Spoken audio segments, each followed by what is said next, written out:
Hello, everyone. Welcome to episode 29 of the Bandwagon Hockey Podcast. I was going to kind of start this pod by being like, oh, I'm back, but only one podcast was done while I was gone, so it was kind of like didn't even really miss that much. Although, that being said, I missed a lot, but I didn't miss that much in terms of podcasts produced.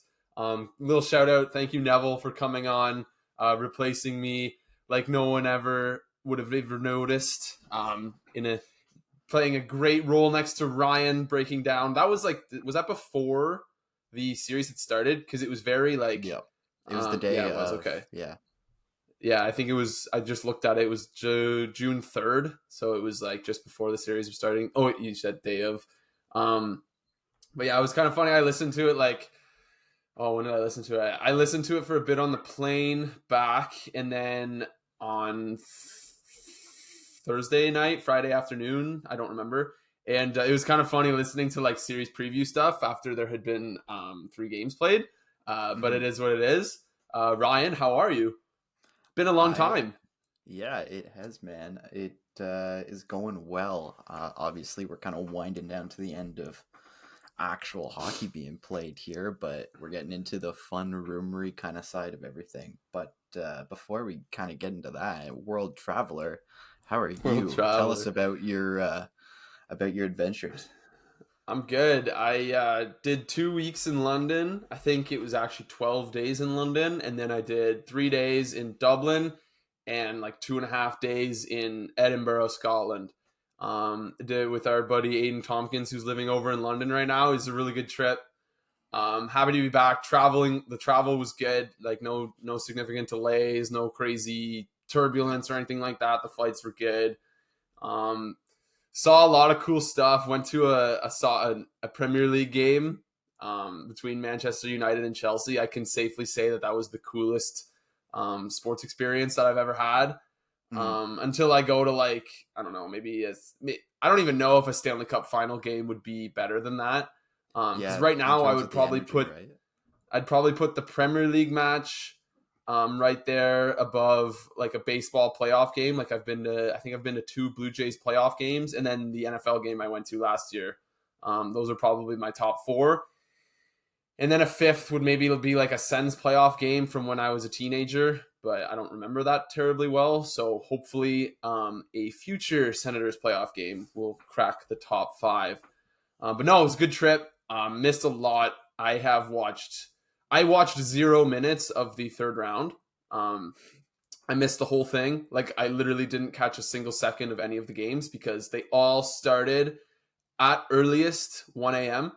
London time. And that's before you factor in the necessity of having to have a VPN to watch it. So I just really never was in a place where I wanted to stay up or could stay up or wanted to spend the money if I did stay up. And I just tuned in last night to the first period of the game. And it was kind of funny because I thought the game was starting at 8:30 and it started at 8. Although it kind of did start at 8:30. So I didn't miss much. But yeah, no, I'm happy to be back, though. A lot of shit going on in this league right now.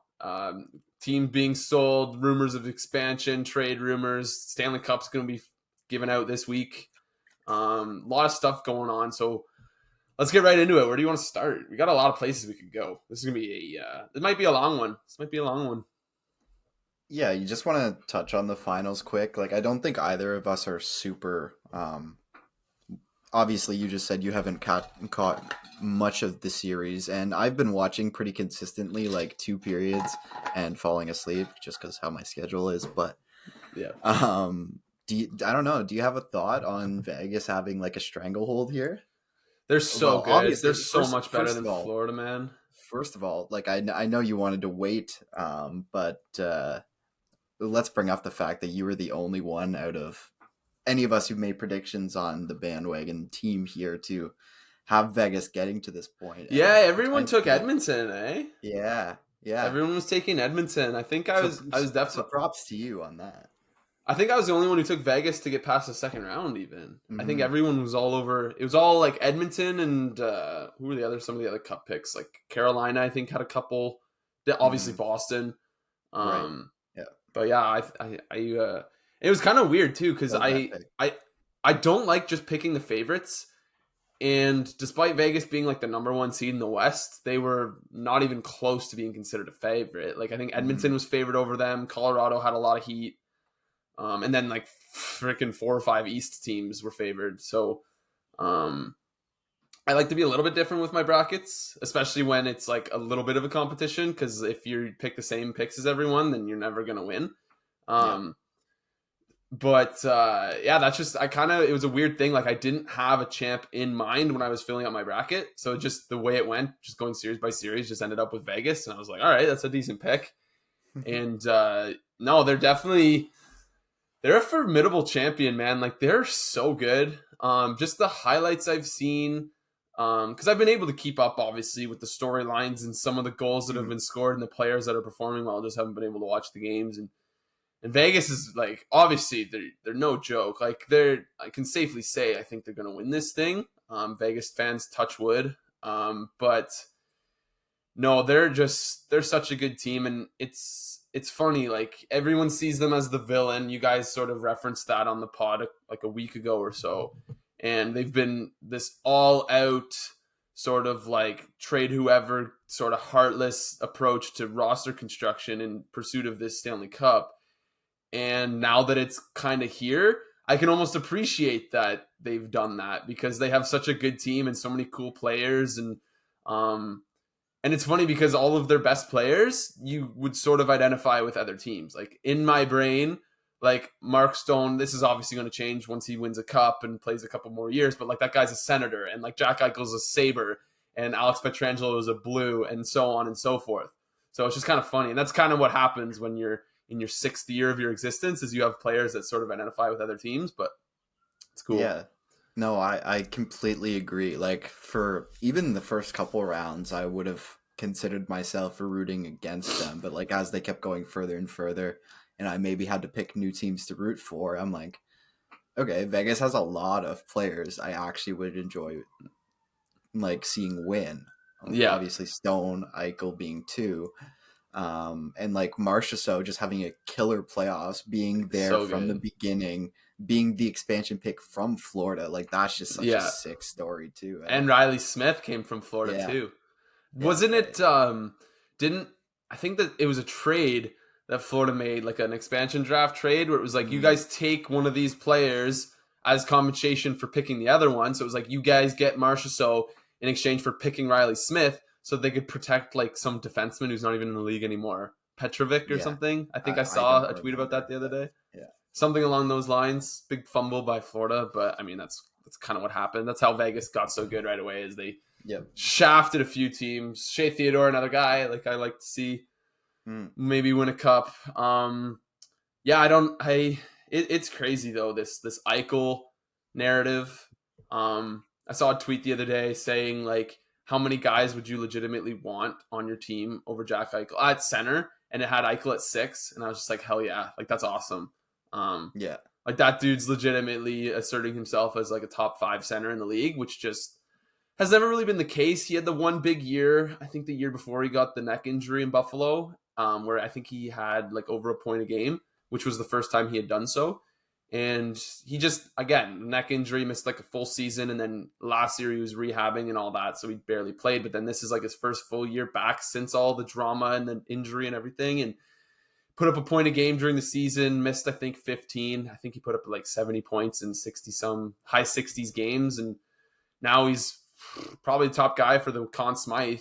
I'd be surprised if it didn't go to Eichel. Usually it goes to the bigger name regardless. I think back to Ovechkin winning it over Kuznetsov. That's kind of my big example for that point. But like Marchessault should probably win it, but I have a hard time seeing Eichel not win it. And Marchessault only has one more point. Right. I'm not sure how many. Where's Eichel in goals? I think the tiebreaker might be who plays better in the cup clinching game. Usually a lot of times it'll come down to that. Like if Marchessault scores 2 goals in game 5 and Vegas wins like 3-1, then maybe that clinches it for him. Or if Eichel puts up like 1 and 2 and the team wins 4-2, it's like, okay, Eichel gets it kind of thing. Tiebreaker goes to the guy who has the big game in the cup clinching game. So Just the one thing right now that stands out like crazy is Marchessault has way more goals.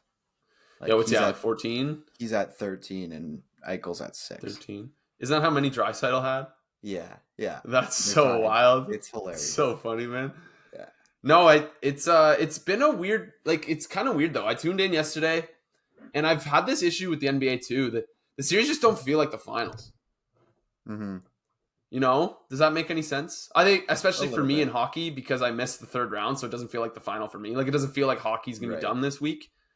But I just something about like Vegas home games, that stadium or that arena is so dark, and their jerseys are so ugly. That jersey, that stone jersey behind you is so much nicer than the gold ones they have right now. I'm so mad at them for doing that, because if they had kept this, I could put like a Stanley Cup patch on it. Yeah. It would have been so nice, but no, they decided to change their stupid full gold jerseys that are way worse.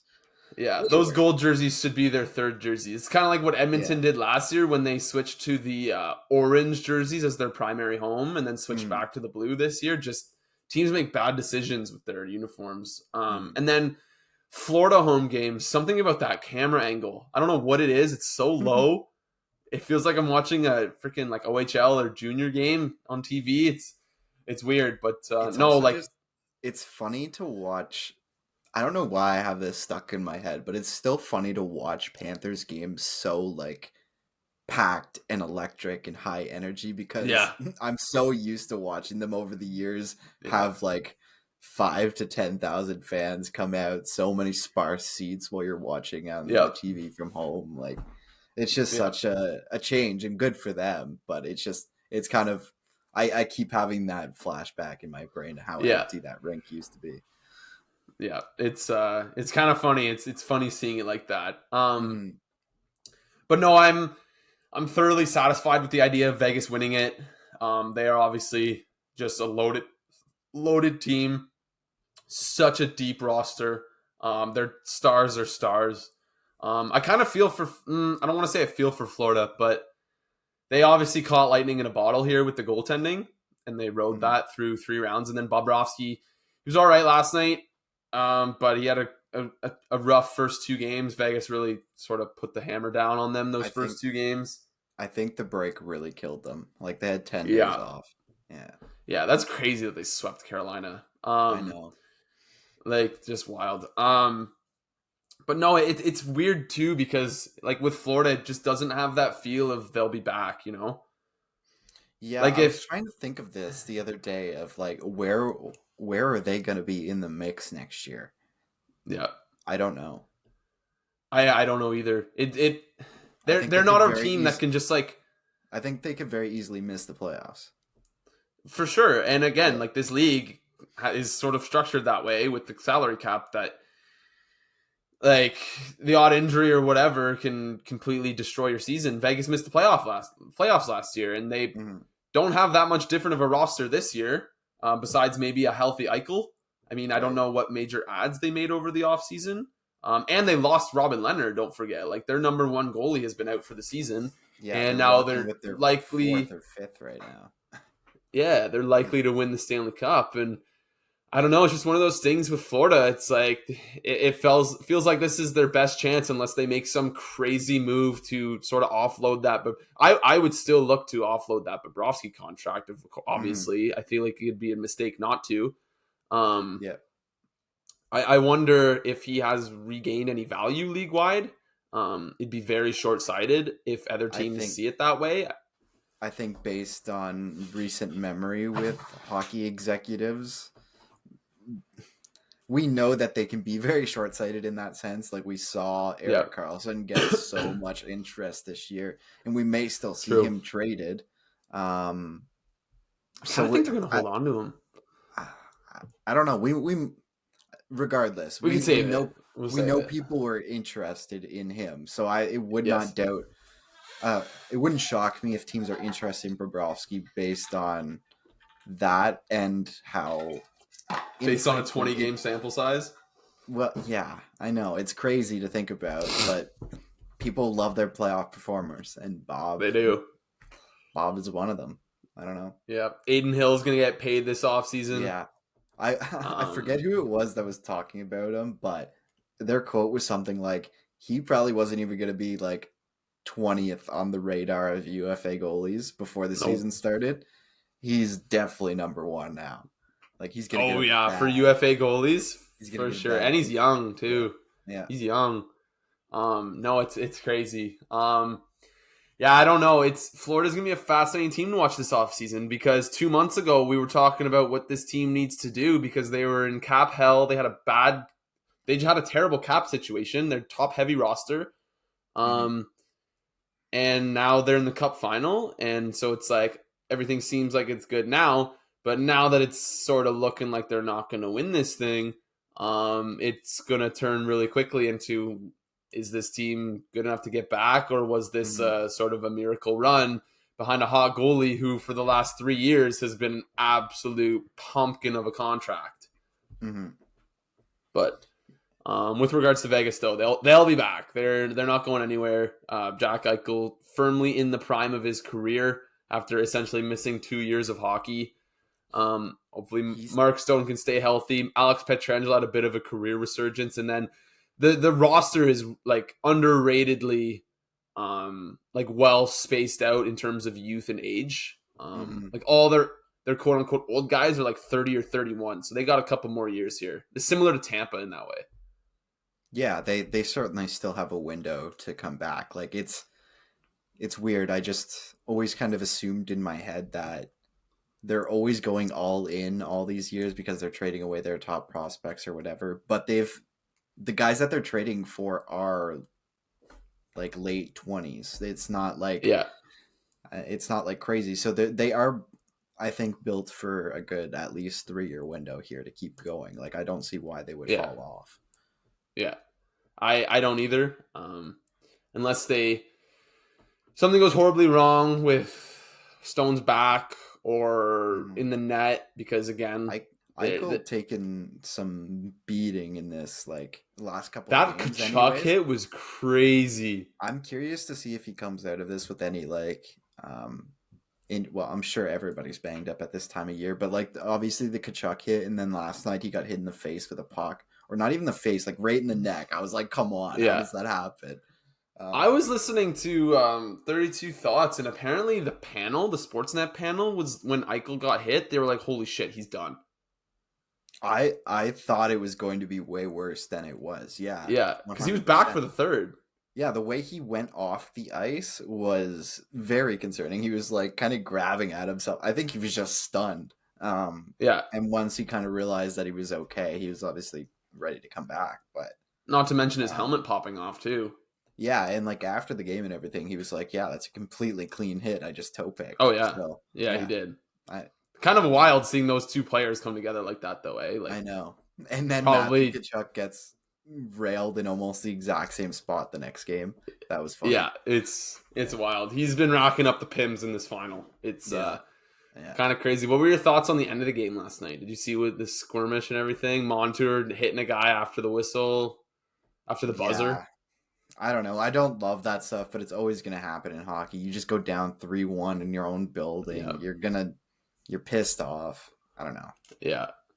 It is what it is. Just circling back to the Florida they'll be back situation that we just kind of discussed. I just remembered I had a thought on Brandon Montour.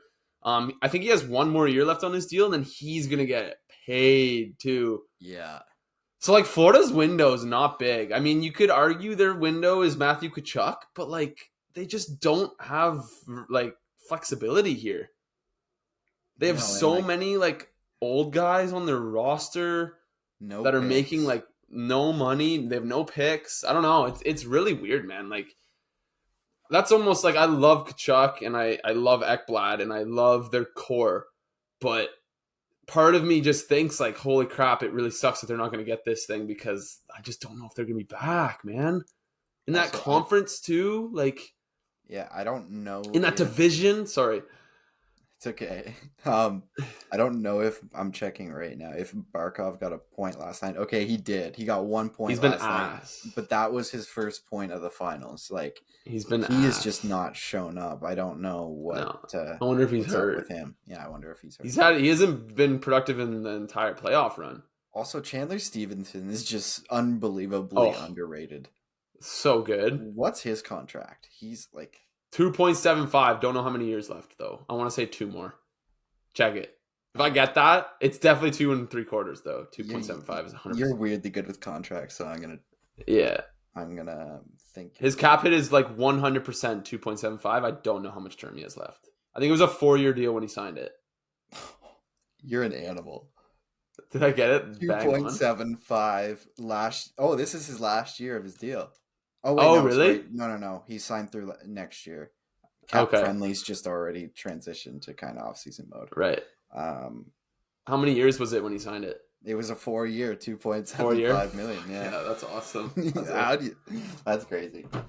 No, yeah, he's so good. Is he there? He's their second line center, right? Behind Eichel? Well, yeah, now behind Eichel. But for the longest time, he was kind of acting as their first line center and doing well. Yeah, no, he absolutely was. It's crazy.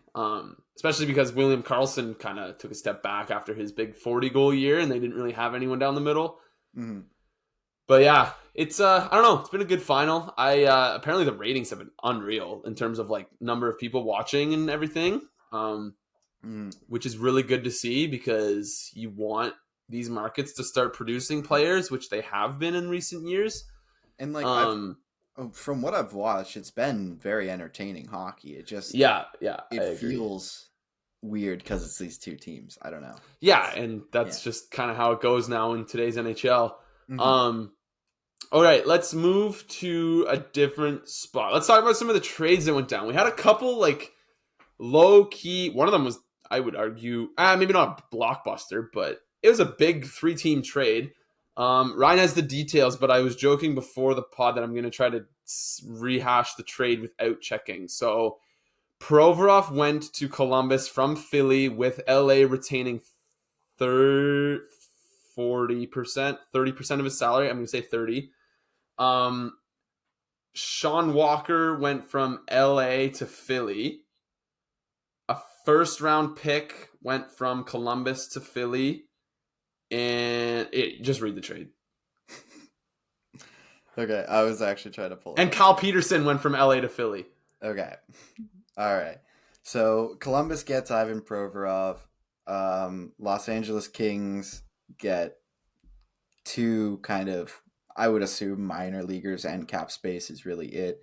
And then Philly gets Cal Peterson, Sean Walker, a prospect, a first rounder this year, a second rounder either next year or 25, and a second rounder from Los Angeles in 24 or next year. Yeah. They got a first and 2 seconds? Yeah. It's crazy trade. They got insane value. Like Briere said, I'm here. And they can flip Sean Walker fairly easily. Oh yeah. That's an NHL right-handed defenseman. You could flip him. Yeah, they got a whole. And then LA, I think LA retained a bit of Provorov. I think it was 30%. Yeah, it was 30%. Right, it wasn't on the graphic I was reading out, but that is correct. Weird trade. And then we should let.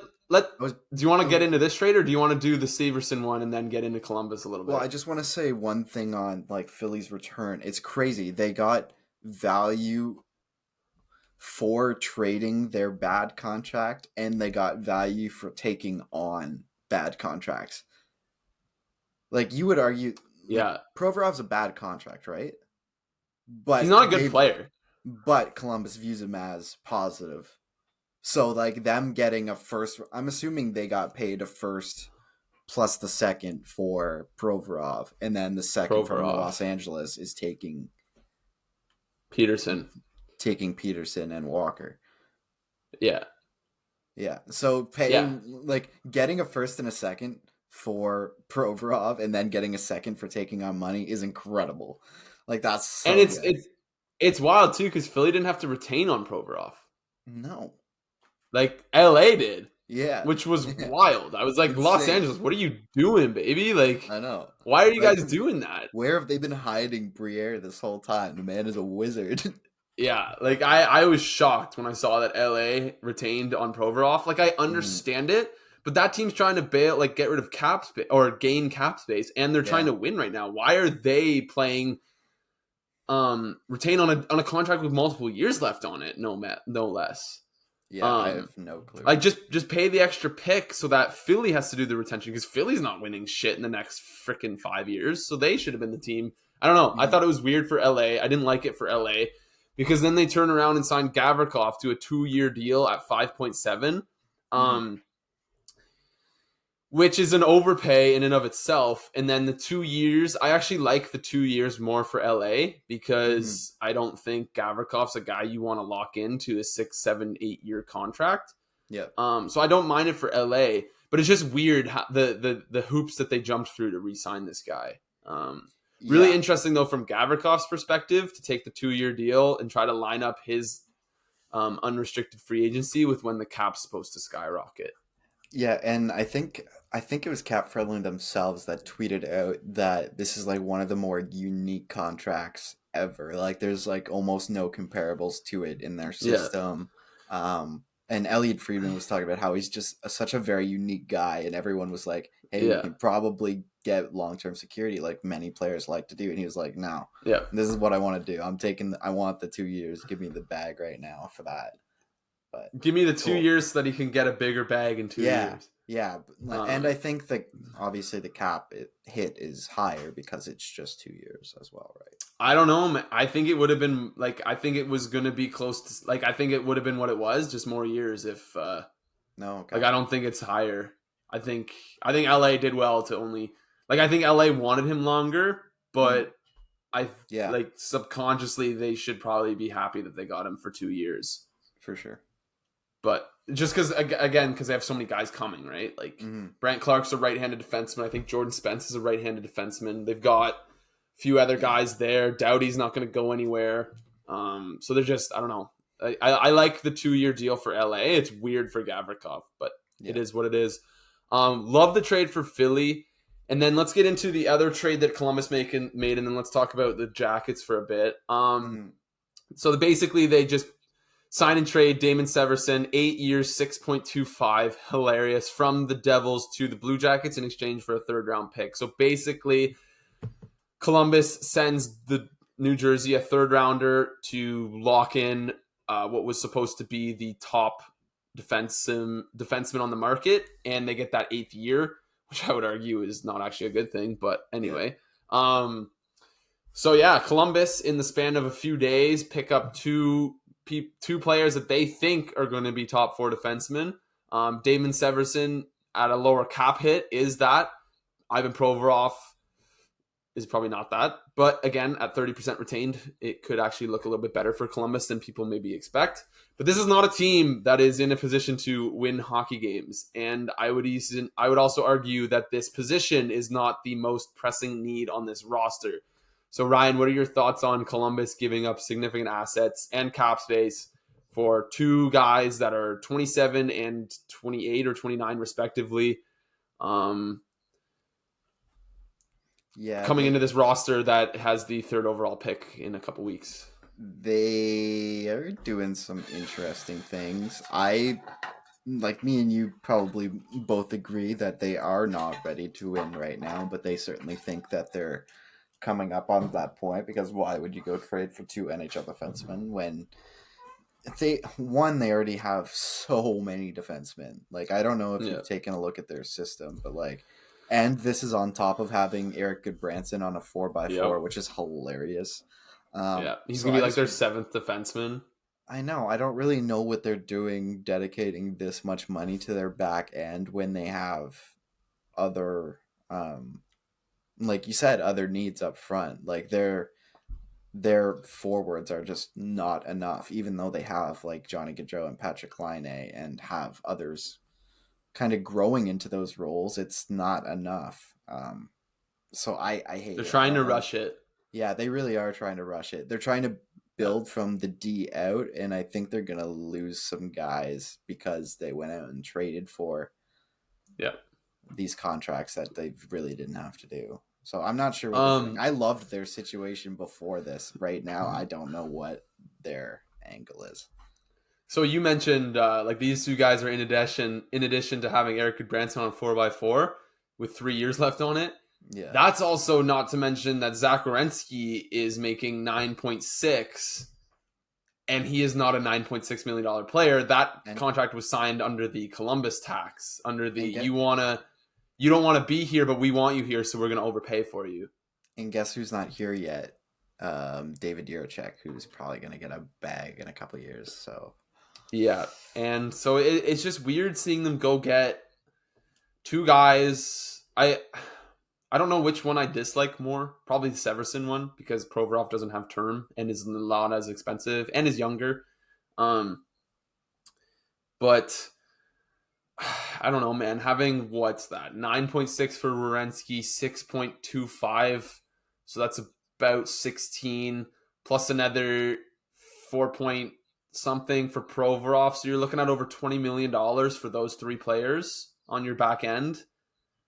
I mean, that's not good. That's not good at all.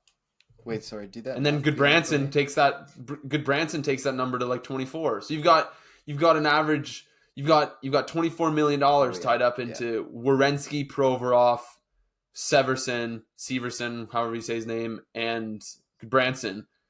Mm-hmm. And that's just not good cap management when you've got guys like Cole Sillinger and Kent Johnson and probably like a Leo Carlson or Adam Fantilli at third overall. When you've got those guys coming into your system that are going to be very good players and are going to need to be paid in a couple years, which is now going to make it tough with these ballooned defense contracts. Not to mention, again, David Jiricek, who's going to be a star. Yeah, what you were saying there wasn't adding up for a minute, but it was because Werenski's still on IR. Right. But yeah, I don't really understand what their angle is. Like, it seems like there's really pressure for them to go for it, which I don't understand. Like, it's the Gaudreau. Is it? They signed Gaudreau, and now they're all rushing everything. Who else do they have signed to money on defense? On defense right now, they obviously Severson for 8 years, Provorov for 2 more, Goodbranson for 3 more, Andrew Peak at 2.75 for the next 3 years, Adam Boquist for the next 2 years at 2.6. Damn, they got a lot of guys. Cheap defensemen. Yeah, that's crazy. That's 6 defensemen all making over 2.6. Blankenberg right now is on the last year of his ELC, I think. He's only making 8.25, but he'll have to be paid. They're going to have to make a trade or two. Jake Bean is on injured reserve right now, too. Is he making anything? He's making 2.3. Really? Yeah. That's why. So they have 7 defensemen making more than $2.3 million. Yeah, and that's with Jiricek, among others, probably pushing for spots next year. Jiricek and Blankenberg coming. That's bad cap management, man. They have Matejchuk, too. Denton Matejchuk. I don't know how to pronounce his name, but he's a good prospect, I got you. Too. And they've got Line A making 8.7, which is also horrible. Man, Jarmo, what are we doing, man? Oh, boy. I don't like it at all in Columbus right now. Oh, and they're just think almost $1 million of Alex Wennberg for the next 3 years buyout. And their goalies suck. Like, Merzlikin sucks. Man, remember a couple months ago when we were talking about how hyped their situation would be if they got Bedard? Yeah. Man. Now it's looking tough. I don't like that at all. Holy. Okay. No, I don't like that for Columbus at all. I read an article from The Athletic talking about, I texted you about this, about the idea of Columbus trading that 3rd overall pick for a young but still win now player. That player is Trevor Zegras. And I thought it was such a ridiculous premise for a trade. I was like, why would this trade even be thought of? But the more I thought about it, the less I hated it. The more I thought about it, the less I hated it. I don't know if I really want to get into it because it's so stupid and it's never gonna happen.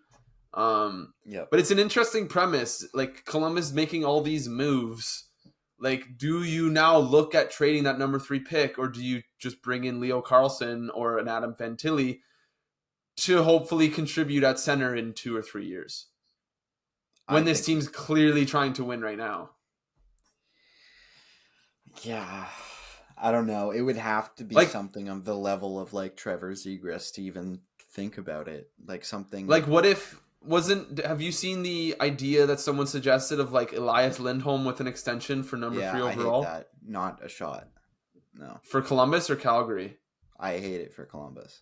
I'm not doing that. I hate every trade that trades away the 3rd overall pick for Columbus. But like obviously, like I also hated the Severson and Provorov trades. So now it's like, does it make more sense now with these moves, or would you like we're kind of at the point where it's like, do you keep on pushing in chips on this? Like you have to think of where Columbus is coming from now. You can't think logically. Yeah, I hate that. But like, I don't know. It's going to be interesting. Oh yeah, their centers suck right now. Their centers are so bad, dude.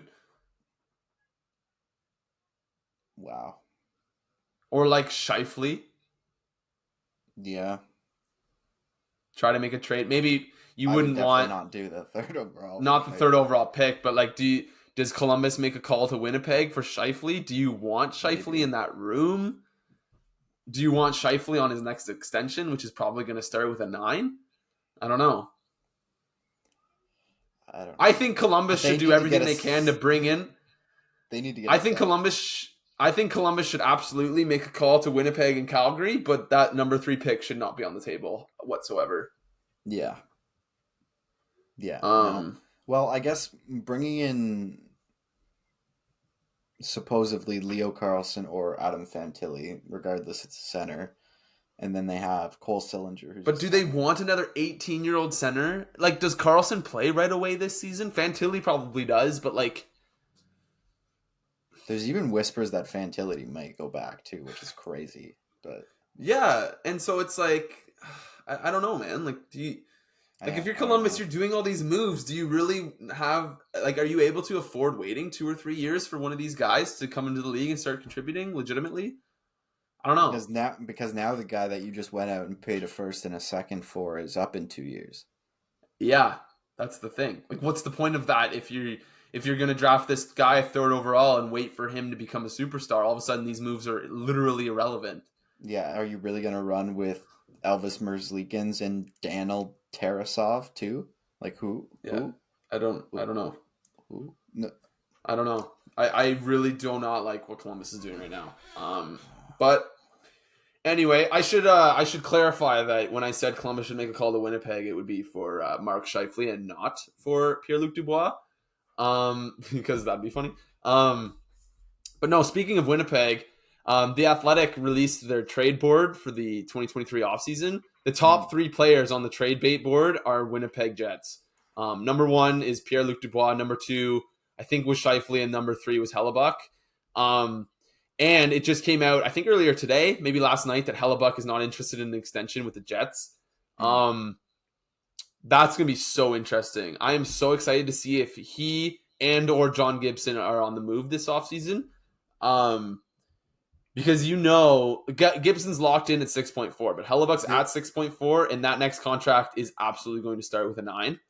The goalie carousel in general is going to be fascinating. It's going to be ridiculous this offseason. Because I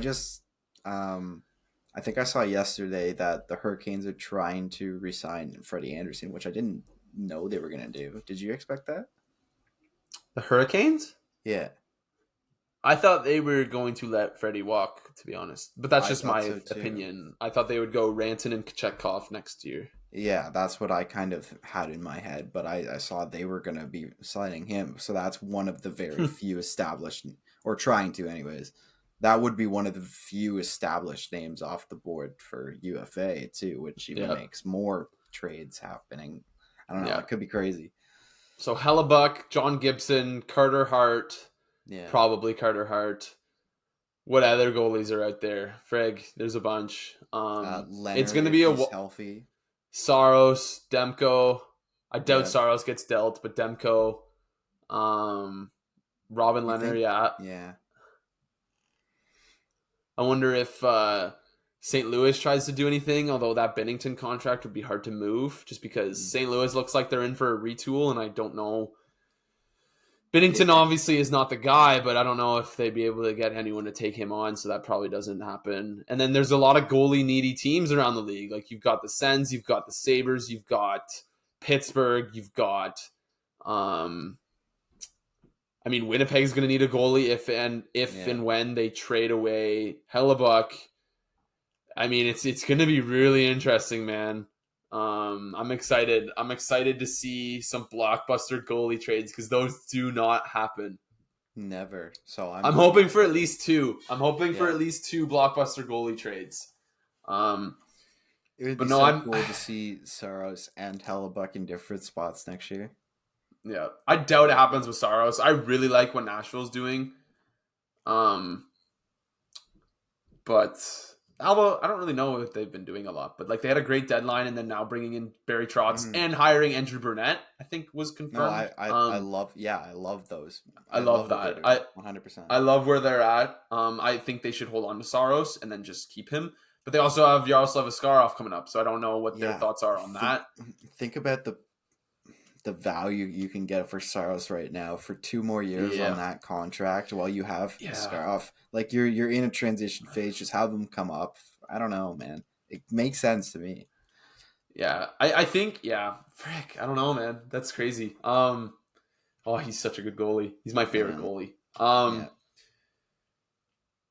So, okay, back to Winnipeg, though. So they've got a lot to do this offseason, and I'm excited to see what Cheveldayoff does because it seems like he is backed into a corner 24/7, just given the market that he is the general manager of.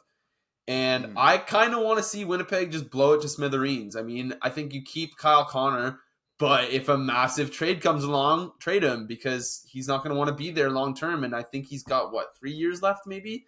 Let's check. Let's check out the Winnipeg Jets cap friendly. Let's wrap up the pod talking about the Winnipeg Jets. They have enough talent on that roster.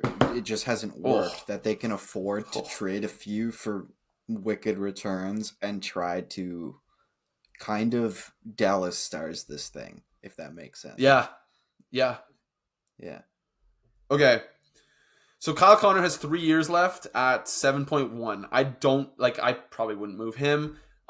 Nick Ehlers 2 years left at 6. I would absolutely take calls on him. And then you would get Josh, so much for him, I think. And then Josh, he's only at $6 million too. Like that's so nice. And then Josh Morrissey, 5 years left at 6.25. He's not going anywhere. He's probably going to be your next captain. But like Blake Wheeler, if anyone calls on him, he's gone. I'll retain 50%. I'll retain 50% on him. Get him out of that room. Mark Scheifele, 1 year left. Someone's gonna want him. I'm trading him. I'm trading Dubois without any hesitation. You need to get as much as you can for that guy. You need to get him somewhere where he'll sign an extension to maximize his value. All of that. You need to get him out. And if Hellebuyck doesn't want to re-sign, I'm trading him too. So all of a sudden, in let's say 3 months, you're looking at Kyle Connor, Ehlers, and Morrissey, along with guys like Cole Perfetti, Morgan Barron, Neil Pionk, like just all those guys on that roster, plus whatever you get for those 3 individual blockbuster trades. Yeah. You can get so many futures and I love that idea for the Jets. Yeah. Or actually maybe even 4 trades. I doubt Blake Wheeler has a ton of value, but at $4 million instead of 8, you could probably get a couple nice assets for him. And they've got nice prospects coming too, like Brad Lambert looks awesome, Chaz Lucius, and who's the other guy, Rutger McGroarty? Yeah, they've done some awesome drafting. I completely forgot about all those names, but as you brought them off, I'm like, hell yeah. They should be retooling this immediately. So between those 3 guys, you've got Connor a few more years, and like he's got term 3 years, so like it's not a situation where like you'll lose the guy eventually. That is super smart. Sorry to cut you off, but they're one of those teams that's super smart in the draft that just takes the falling player that nobody wants to take. They constantly do it and get rewarded for it. Like that's what they did with Lambert and Lucius. Both guys were falling. Even Perfetti was falling. Yeah. Like he didn't go that far, but he fell. Like I don't know. I think he was taken at 10. I think he was at 10. He was supposed to be like top 5. I remember like being okay with the idea of the Sens taking him at 5. Yeah, me too.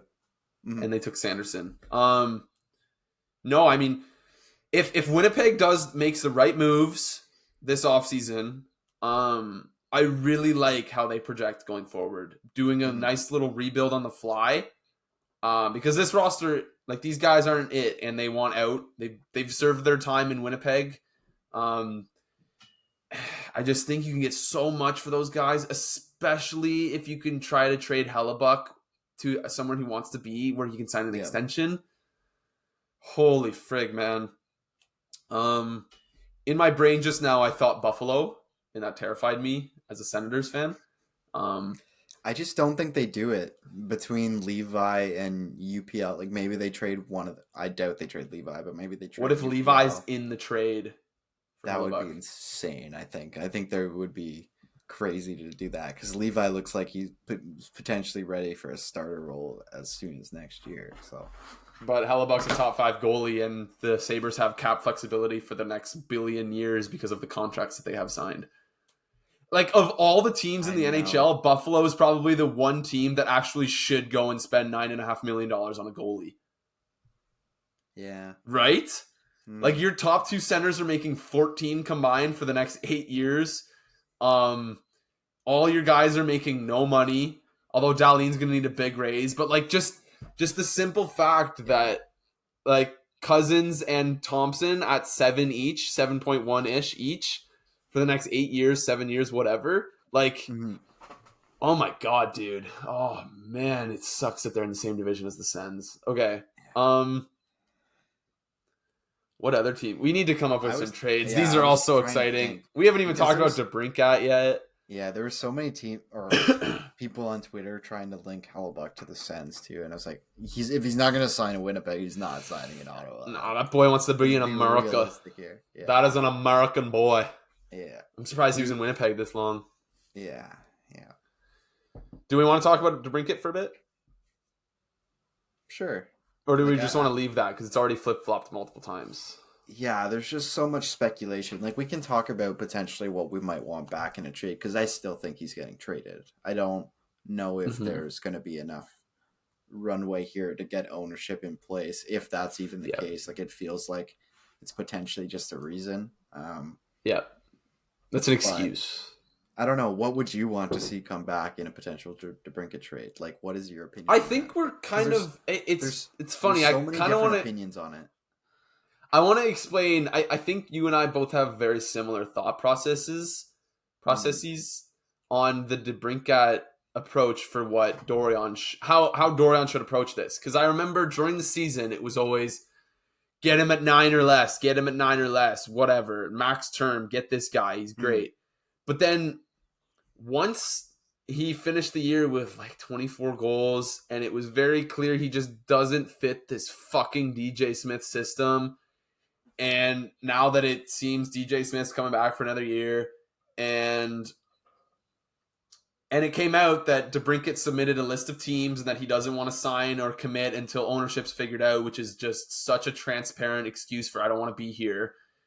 I think you and I fully came around to the idea of, oh man, like it might be really beneficial to trade this guy because what teams beside the Tampa Bay Lightning have success with 5 different players making $8 million or more? Yeah, and what teams are successful with having 4 guys or like having your like 6 of your 7 best players be forwards? Yeah, or whatever. I really just like sat down and looked at it because I was so gung-ho signed Debrincat, like you said, throughout the year. Yeah, me too. I still think he's well worth north of $8 million on some team, but not this roster. Just looking at how tight it's going to be for Ottawa if they want to sign Sanderson to a long-time extension, which I'm sure they do. Yeah. And like Norris coming back, who could put up 30 plus goals and be in that spot. Yep. And even more of a fit. I don't know. I would not give him any more than the Norris contract at 7.95 or whatever it is. So Yeah. I don't see it happening. But even then, still, like, I just I don't know. Even then, still, it's great. It's like, I just don't tight. know if I want another guy that's not Jake Sanderson making that much. Like, do you like? I love Debrincat. I love him as a player. He doesn't fit this team, at least right now. I just don't know that under any circumstance you want another guy in the top 6 of your forward unit making like $7 million or more. Yeah. Like, and I think it's completely going to hinge on the return for me too. Here's what your cap structure needs to be. This is assuming Debrincat's gone. You've got Tkachuk at 8.2. Oh no, okay, starting from the top. You got Timmy at 8.35. Still crazy. Brady Tkachuk at 8.2. You've got Chabot at 8. You've got Norris at 7.95. And then there's a big gap. Or no, there's not. There's Giroux at 6.75. And then 6.5, I think. 6.5. That's going to come down in 2 years because I assume he'll want to stay in Ottawa or just retire or whatever. But that number will come down. And then you've got Batherson at 5, just a hair under 5. And then it should be like, and then that's your core. And I don't know that there's another guy I want to insert into that core that's not Jake Sanderson. Mm-hmm. No, I completely agree. Like, I think you're probably better off to trade him and reshuffle that money. Just from a pure objective standpoint in team building, it makes a lot of sense to do that. It's hard wanting to trade him because we can't get him for under $8 million because he is more than an $8 million player. Like, that's the hard part to get your mind around.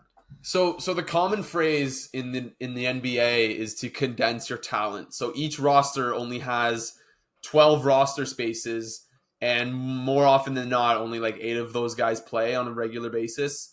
Mm-hmm. And teams around the league have 1 million draft picks, and then there's other teams with 0 draft picks. So there's this weird draft pick economy in the NBA. And the big term is when a youngish team that's like on the rise has a lot of young players and draft picks, you need to condense talent into one player. So you make a big trade to condense a bunch of young players and picks into one very good win now player. The Sens need to do the opposite of that. Yeah. They need to turn Debrincat into 2 or 3 different players that they can play in the NHL and contribute, because that bottom 6 forward group destroyed them this season. Yeah, it's not even close to it now. It was so bad. And part of that was injuries, but it was so bad. And the reason, like, obviously Norris being out for the year and Pinto having to move up, and then Matthew Joseph just having the worst season of his career, and et cetera, et cetera. And I'm hoping that changes this year with a healthy Norris, which moves Pinto down, and Ridley Gregg being in the NHL the whole year, which I kind of forgot about him until I think you sent me a tweet about him. Mm-hmm. And you hope that Kastelik can score more than like 2 goals, and I don't want Parker Kelly playing freaking 80 games this season. Like, that can't happen. And it's going to be specifically wingers, I think they look at, because when you look at the center now, it's going to be Stützle, Norris, Pinto, and probably Kastelik. Unless maybe somebody else makes Greg. Yeah, maybe. I doubt they put him in a 4th line role. I can see them very like. But he can slot in. So like all of a sudden you have like 5 or 6 guys on the roster who can slot in a center in an injury situation or whatever. But I can very much see them starting him on the wing like they did with Timmy. Yeah. Like, he's not a very big guy. No. So I can very much see that happening. But outside of like the top 6, the wingers are brutal. So they need to do something to address that. And the D now looks pretty set outside of maybe the bottom pair. And obviously this is a debate too. They probably will go get a goalie, but that needs to see who addressed too. Yeah. I think I would rather see Ottawa go sign a goalie rather than trade Debrincat for a goalie, because goalies are voodoo. And I don't like the idea of using such a premier asset to go and acquire a goalie that you're basically taking a chance on no matter what. Even acquiring Hellebuyck's a risk, right? Like, in between Vezina years, he'll go have a bad year. Mm-hmm. And the Sens can't afford to have a bad year in it this year. This is a big year for them. The only goalie I do in a Debrincat trade is Saros. Like, that's it. I think I would do Demko.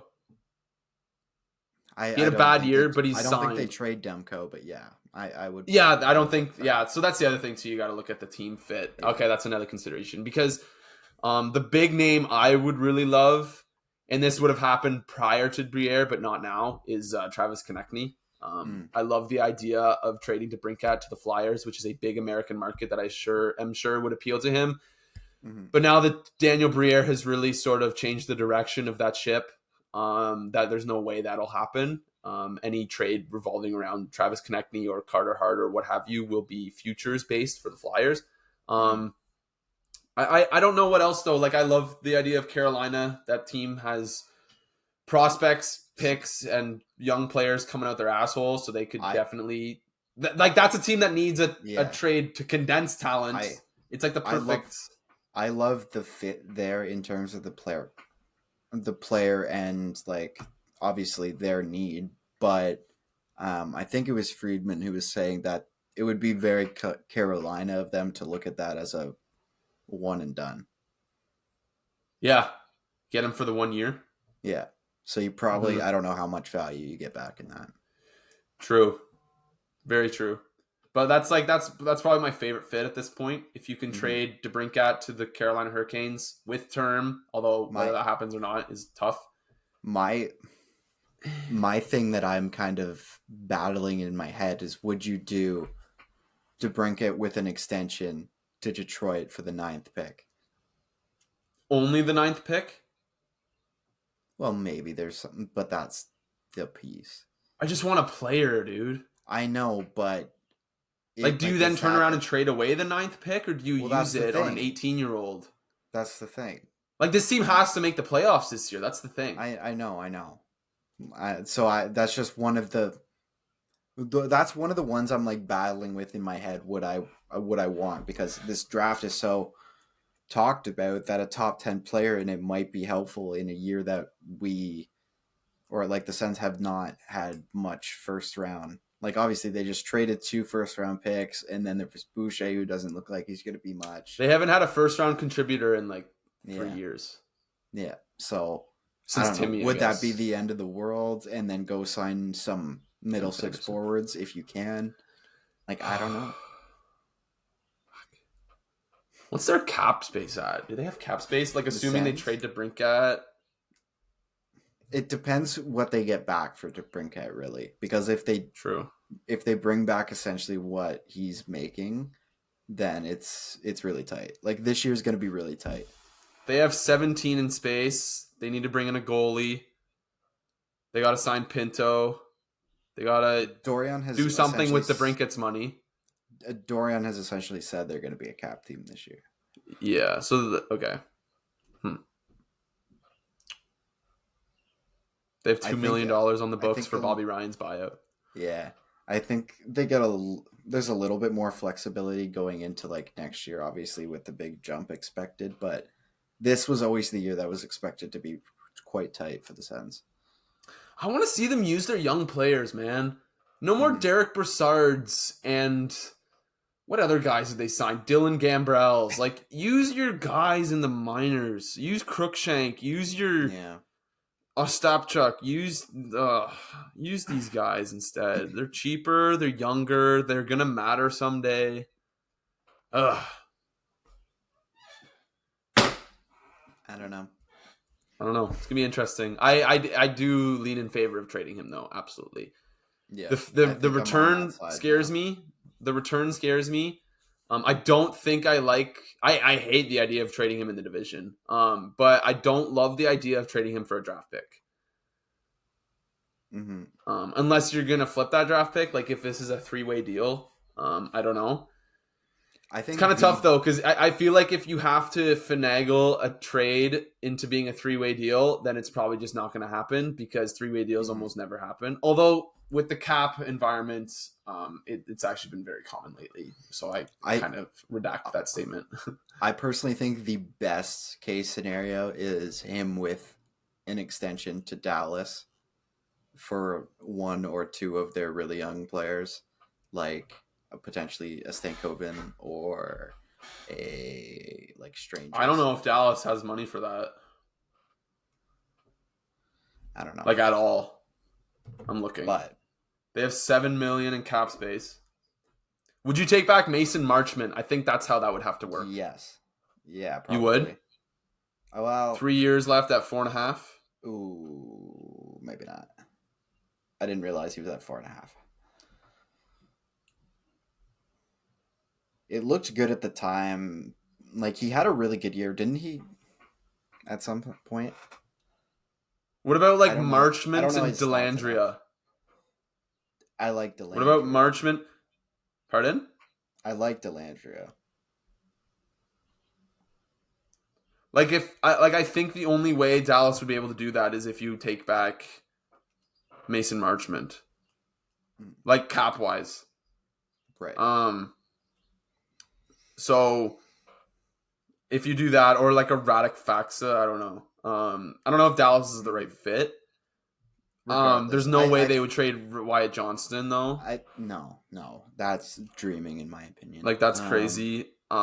Even Stankoven, I doubt. Although there was rumors that Stankoven was like they were willing to trade him at the deadline this year. I would almost. It sounds insane to say, but if they have him on the table, I would listen to that before almost any other team. Yeah, so I would too. As a prospect, me too. I would too. Because Stankoven's going to be in the NHL next season. Yeah. And he's just a little bugger. He can slot right into Debrincat's role, but except for 3 years at a 9.25 cap hit rather than $9 million. Mm-hmm. That's the dream, actually. You know what? Marchment and Stankoven for Debrincat on an extension, I would do that. Yeah, I would probably do that too. The best case scenario is getting a few younger guys, maybe under 28, that haven't really gotten their super bag yet. Marchment's 27. Yeah. And was a monster with Florida, and then had an off year this year. What's his recent stats? He had an off year, right? I was kind of looking at him, and there was a reason why I didn't pick him as a standout candidate. I don't know why. He's not necessarily a standout candidate. It's just that you'd have to take him to make the money work. So right. So last year with Florida, he played 54 games. He had 18 goals, 29 assists for 47 points. Right. And parlayed that into a 4-year deal at $4.5 million with the Dallas Stars. And this season, he had 68 games played, 12 goals, 19 assists, 31 points. So not a good year for him. Okay. But that's a guy you'd have to take back in a Debrincat trade, though. So yeah. If you want Stankoven, you kind of have to take Marchment. Mm-hmm. I would also love the Sens to ship out Joseph's contract if possible this summer, but we'll see. Yeah, we'll see. All right, let's wrap up the pod. Yes, sir. Oh, I love Dallas so much. Okay, so yeah, a lot of stuff that we got to. There's a good chance next time we do a pod that there will be a new Stanley Cup champion, so we will keep our eyes out for that. Ryan, do you think this thing's done on Monday? Tuesday? Yeah, it's done. Yeah? Vegas in 5. Heard it here first. Thanks for listening. Episode 29. I'm back, baby! Yes, sir.